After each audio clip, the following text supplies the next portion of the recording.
आप सबको मालूम है कि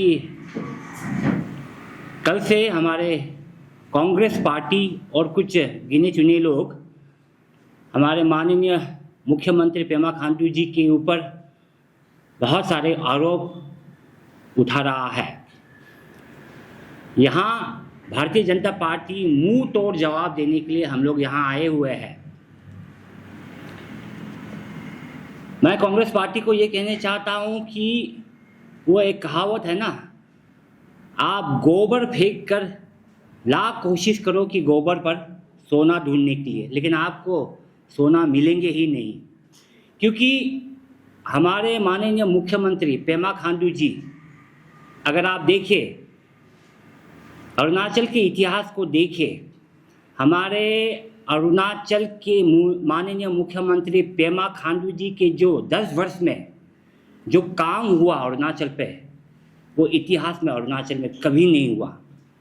चाहे वो रिफॉर्म्स हो, रिफॉर्म्स के ज़रिए जो अरुणाचल को ट्रांसफॉर्म किया, जहाँ ढेर सारे करप्शंस होते थे अरुणाचल पब्लिक सर्विस कमीशन में, जहाँ रिक्रूटमेंट में बहुत सारे घोटाला होते थे, वहाँ Arunachal Pradesh staff selection board का गठन किया है। आप खुद ही एहसास कीजिए कि वो व्यक्ति जो अरुणाचल में जो जगह पर सबसे ज़्यादा घोटाला होता था, जिसके ज़रिए ही साफ हुआ, वो क्या करप्शन में लिप्त होंगे? कभी नहीं। यहाँ भारतीय जनता पार्टी माननीय मुख्यमंत्री पेमा खांडू जी के साथ प्रतिबद्धता से, कमिटेड से हम खड़े हैं। भारतीय जनता पार्टी के हर कार्यकर्ता पेमा खांडू जी के साथ खड़े हैं। कांग्रेस पार्टी ने आरोप लगाया कि 1270 करोड़ का घोटाला हुआ और कोर्ट के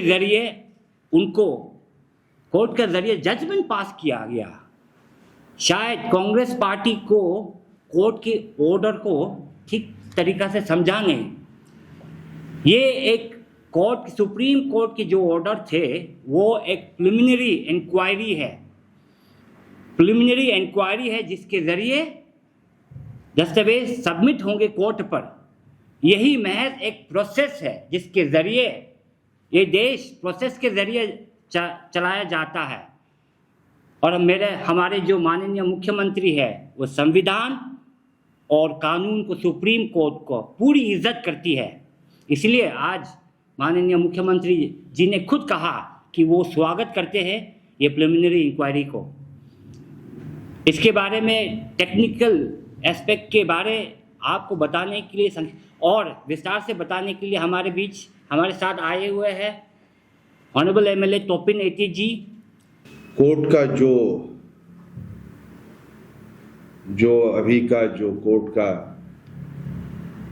प्रिलिमिनरी इंक्वायरी के विषय में कोर्ट ने, हमारे उच्चतम न्यायालय सुप्रीम कोर्ट, उसके विषय में मैं आपके दर्शकों को थोड़ा बताना चाहूँगा, क्योंकि लोगों का, और आपको तो मालूम है हमारा विरोधी जो दल है कांग्रेस पार्टी, उनका हमेशा कोशिश रहता है कि कैसे राजनीतिक लाभ उठाया जाए।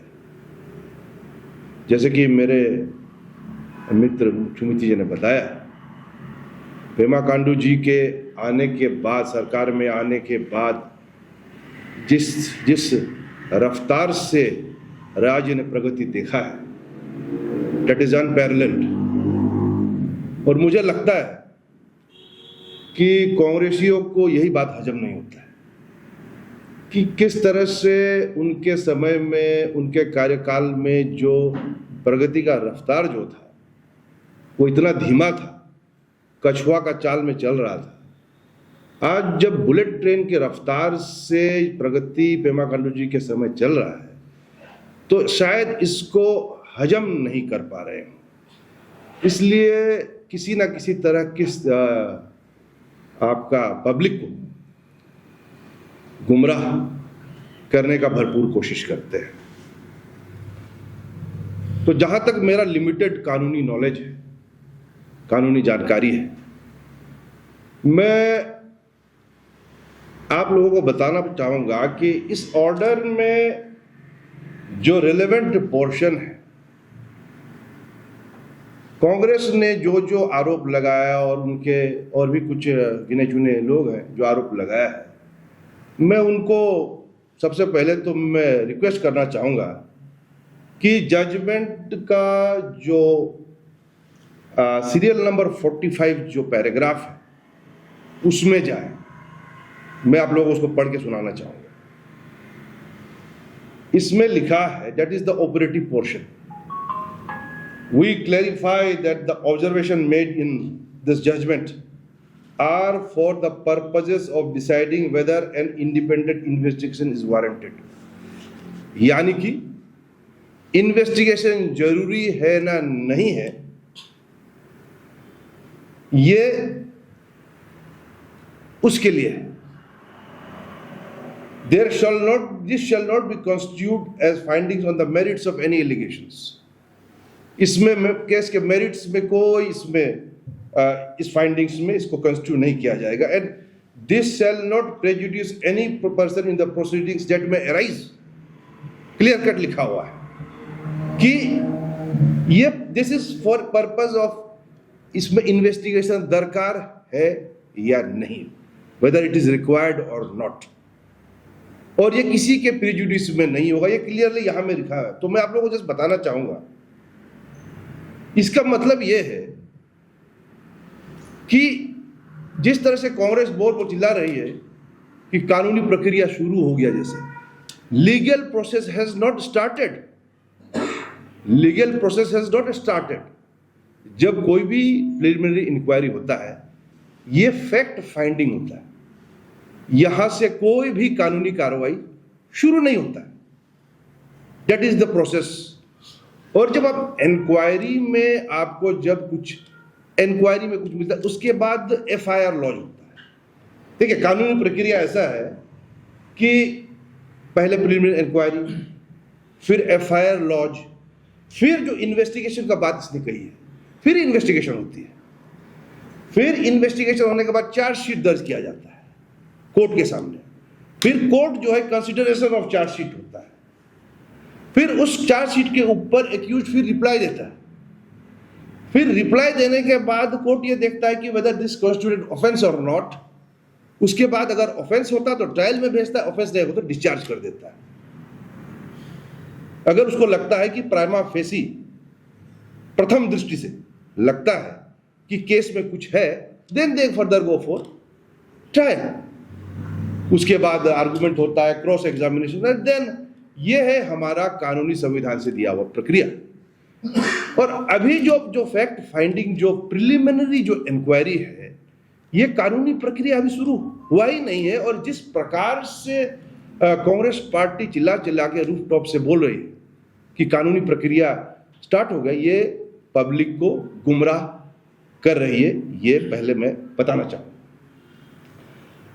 जहां तक उनका दूसरा जो पॉइंट है, वो बोलते हैं कि पेंडिंग इंक्वायरी, पेंडिंग इन्वेस्टिगेशन, आप रेजिग्नेशन दे।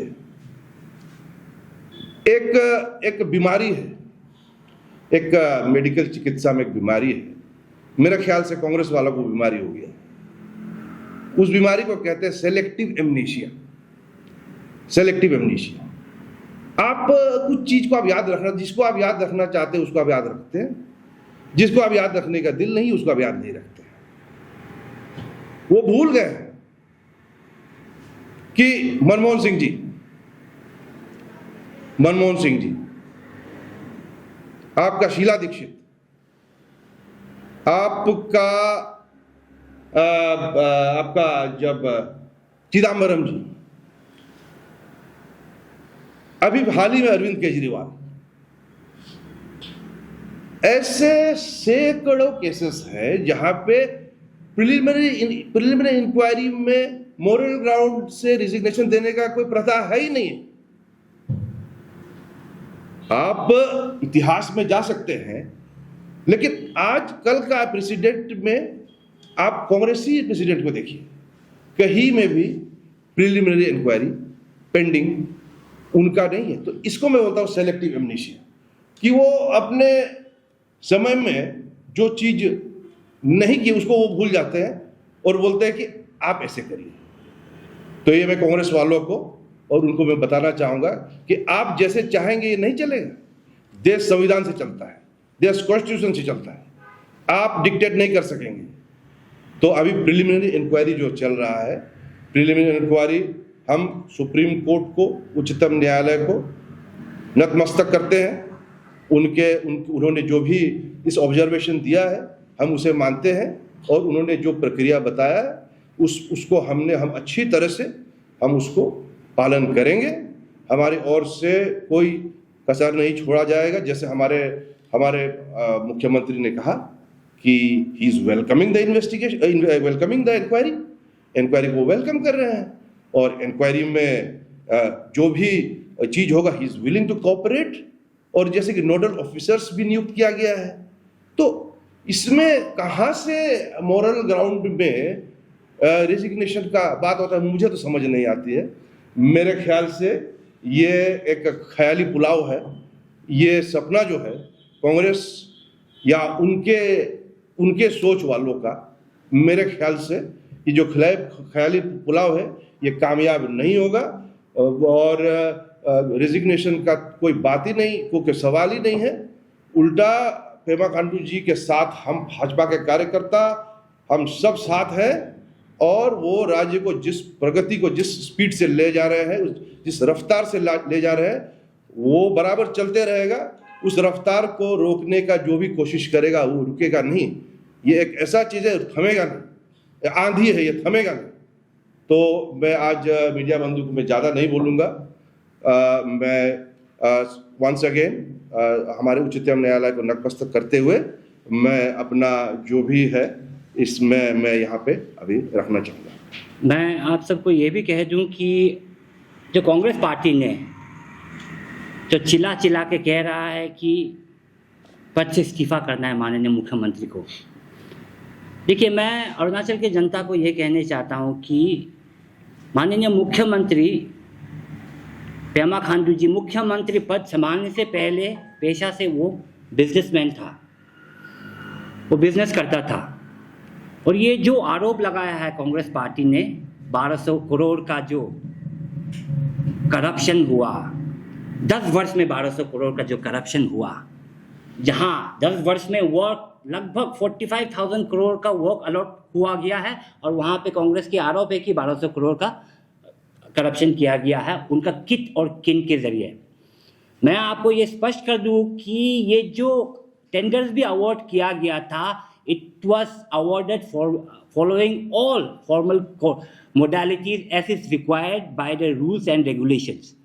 तो क्या किसी का किट और किन क्या काम करने के लिए क्या उनका गुनाह होता है? क्या काम नहीं करना चाहिए? क्या घर पे पड़ा होना चाहिए? क्या मेरा बेटी, मैं एमएलए हूँ, क्या मेरा बेटी क्या सरकारी नौकरी करने चाहने से वो क्या सरकारी नौकरी नहीं कर सकता है? क्या मुझे क्या एमएलए से पद से इस्तीफा देना पड़ेगा? क्या हमारे राहुल गांधी के ऊपर नेशनल हेराल्ड केस के ऊपर केस चल रहा है, वो बेल पर बाहर निकला हुआ है, क्या मांग हमें करना है कि वो एमपी से इस्तीफा दे? ये थोड़ी होता है। ये गलत बात चल रहा है, ये जो आरोप चल रहा है ये गलत बात है, और ये भारतीय जनता पार्टी कभी ये मानेंगे नहीं। भारतीय जनता पार्टी हमारे माननीय मुख्यमंत्री पेमा खांडू जी के साथ पूरी मजबूत से हम सब खड़ा है।